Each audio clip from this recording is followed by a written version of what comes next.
Hello, this is Dick Johnson, and this is WCN News. We have a breaking news of the following cartel group known as the Medellin cartel. A little bit of history. Contraband has been flowing across the Mexican border into the U.S. for the past century, beginning with alcohol during the Prohibition and moving into drugs, namely marijuana, lately cocaine.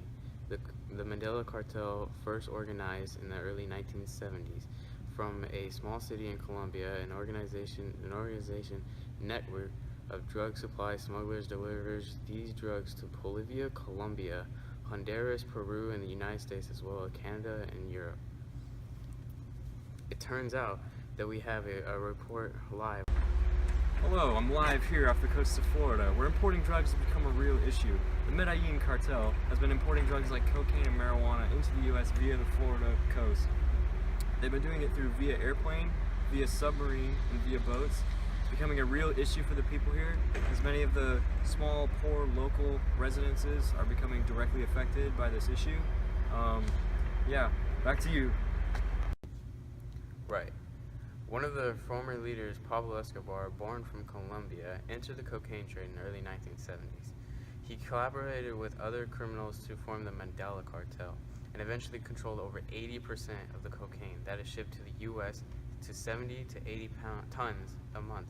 As a young man, he got his start as a petty street thief, stealing cars before moving into the smuggling business. Escobar's early performance came during the Malboro Wars, in which he played a high-profile role in the control of Colombia's smuggling cigarettes market.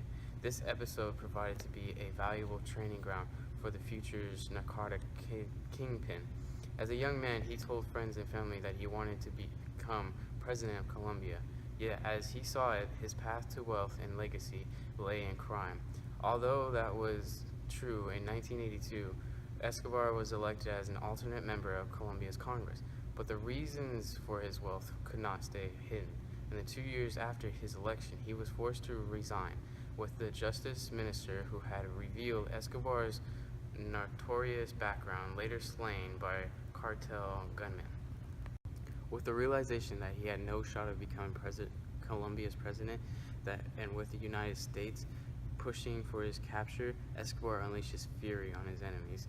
Using terror, Escobar tried to influence Colombia's politics towards a non-extradition cause and to grant asylum to drug barons in exchange for giving up the trade himself.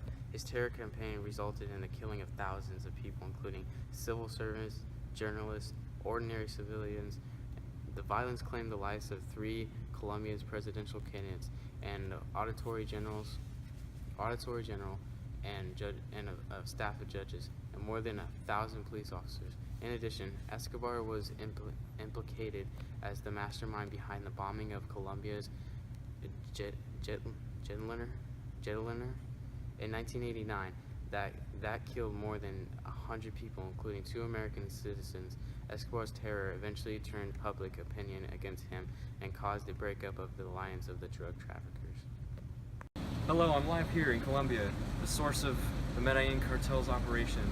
This is where the drugs are procured, packed, shipped, and then sent to the destinations that are inspected, and then they're sent out to their final destinations. A lot of the people here are in danger because the Medellin cartel threatens them, and they're forced to look a blind eye, or else a lot of them are executed, imprisoned, or sent off to someplace, God knows where. A lot of the people here say, what's worse, being killed by the cartel or turning a blind eye? Thank you, Tom. The Medellin cartel did not have its moment when they died. This is when other cartels like the Cali cartel and the Pips came out. When the dust from the Medellin settled, Cali being the bigger of the 2 rivals, this happened as a result of Escobar and some of the other leaders lying low out of the fear of their apprehension. Cali saw this as the perfect time to swoop in and begin settling their business after the Cali cartel got some info on Escobar's locations.